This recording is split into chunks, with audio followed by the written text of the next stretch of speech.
Hi, this is Danny V. I'm at Urka Auto Center, and we'll have the new arrivals right after The Scoop on Mason County Press.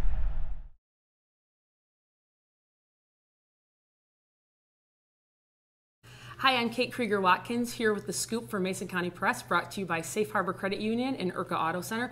And today I'm joined by somebody that I've known for a long time, Mr. Todd Reed. Thank you for joining us today. Oh, thanks for having me on. And Rob and I go way back, and you and I go back almost as far. So yeah. Even though you're a whole lot younger than Rob and I worked together at the Ludington Daily News for a bunch of years. Oh, yeah. He went on to greater heights.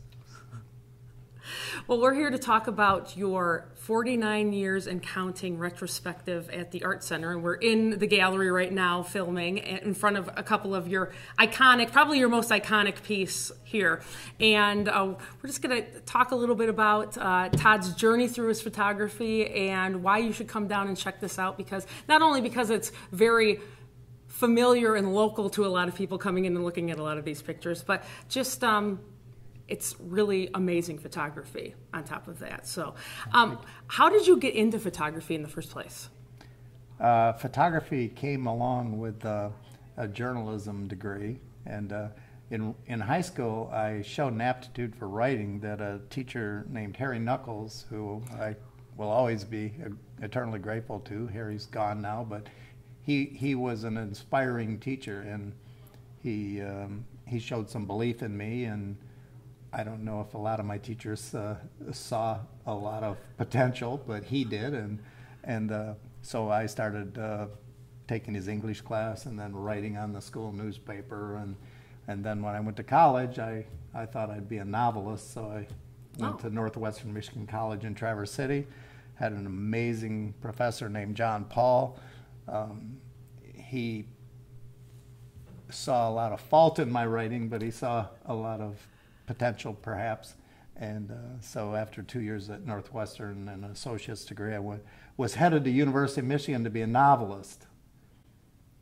But along the way, I went for a weekend to the University of Michigan campus, which I had never been to, and you have to remember it was 1969, and things were pretty lively in America in 1969, especially on college campuses, and it took me about 15 minutes to realize University of Michigan was not for this small town boy.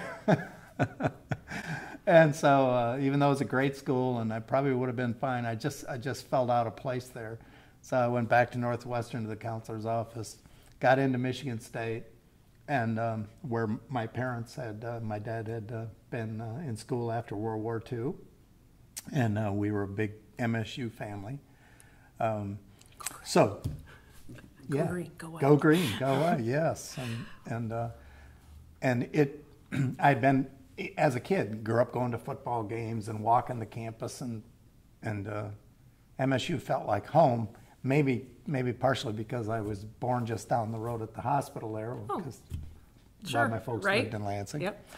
So at the Sparrow Hospital. So anyway, along the way, one of my friends.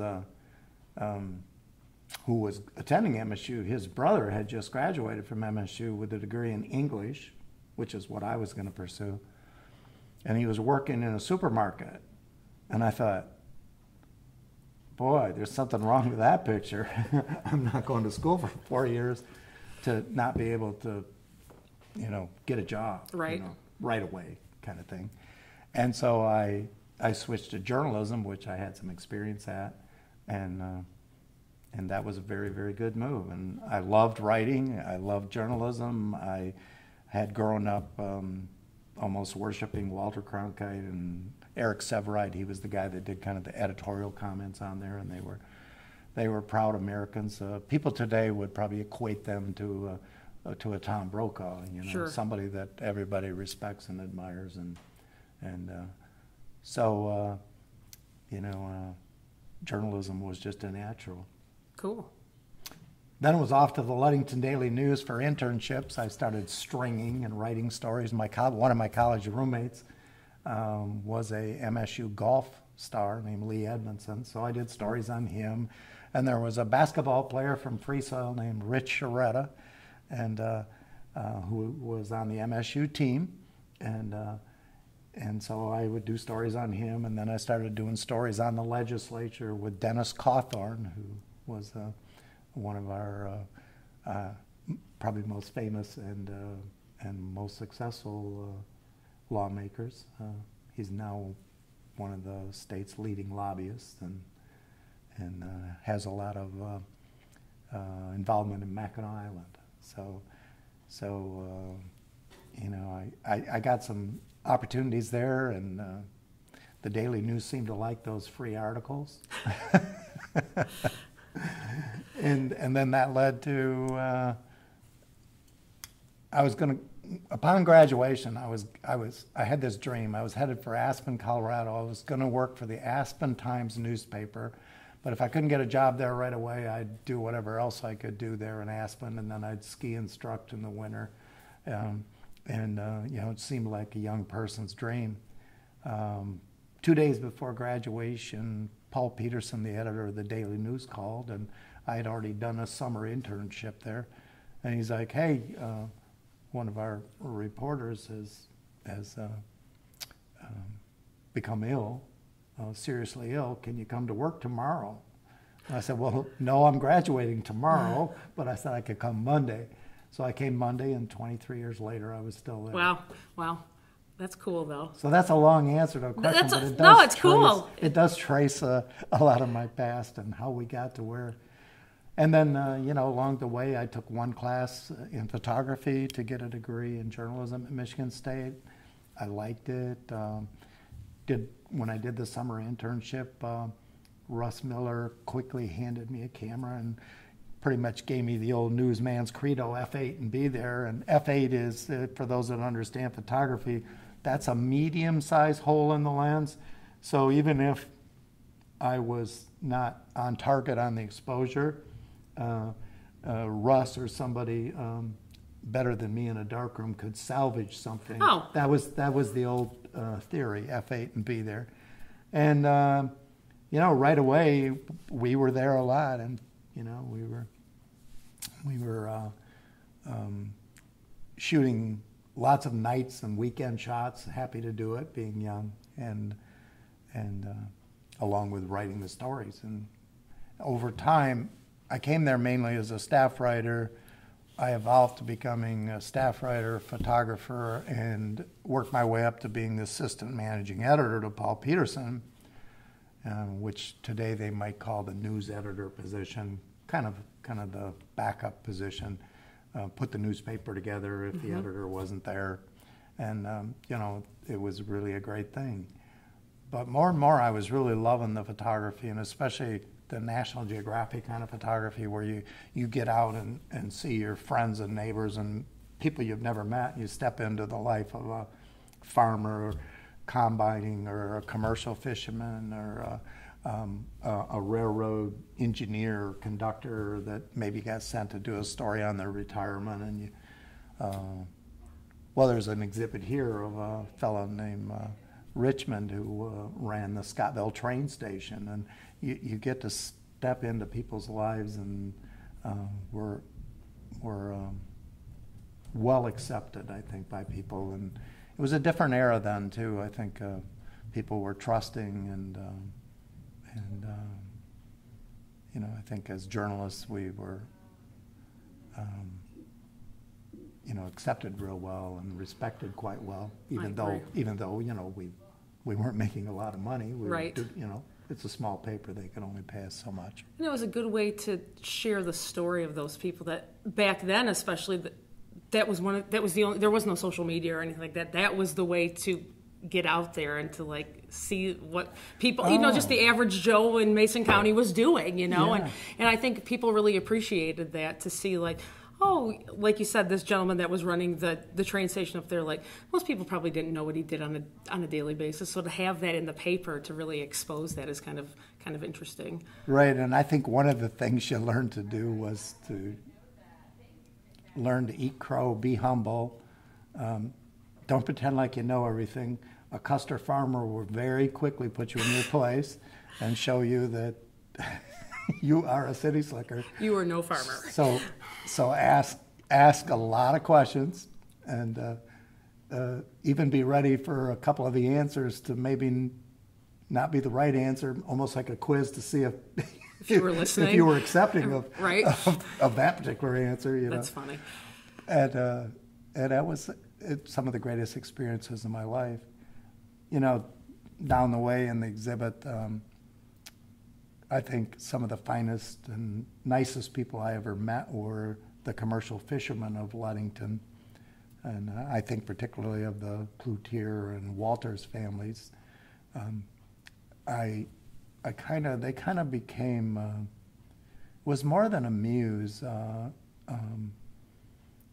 like to go hang around at their fishing docks, which is where the Ludington Municipal Marine is, and look for pictures, of course, but just listen to them, talk to them. Much like a lot of times with farmers, they're humble people and they're hardworking, and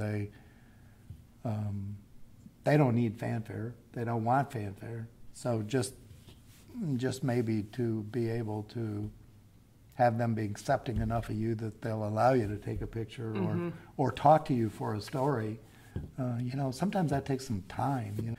In the end, by I think 1975, and I was probably taking pictures of them in 72, one or two, and they were put out of business by the Department of Natural Resources because the DNR believed the fishery was dying. They were licensed to gill net fish for chubs, and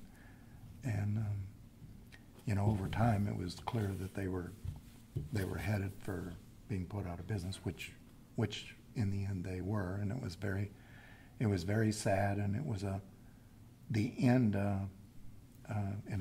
for the most part of over a century of fishing. In Ludington there was actually a whole village where Crosswinds Condominiums is now called Finntown, and we had a lot of Scandinavian fishing families on the Buttersville side and the Ludington side, and that was a big industry in Ludington. It's not that people got rich off it, but it was a livelihood for a lot of families, and I miss seeing that. Yeah. Well, it sounds like it was a big part of your life in the early 70s too. So in establishing those relationships, it's something that at least you got to establish them, I guess. So what turned kind of your focus to starting your own gallery?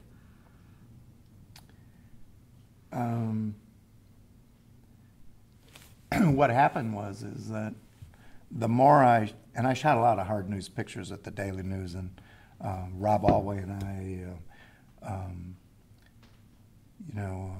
Russ Miller before us and during my time, boy, we had to see some awful stuff, and we had to take pictures of things that were tragedies,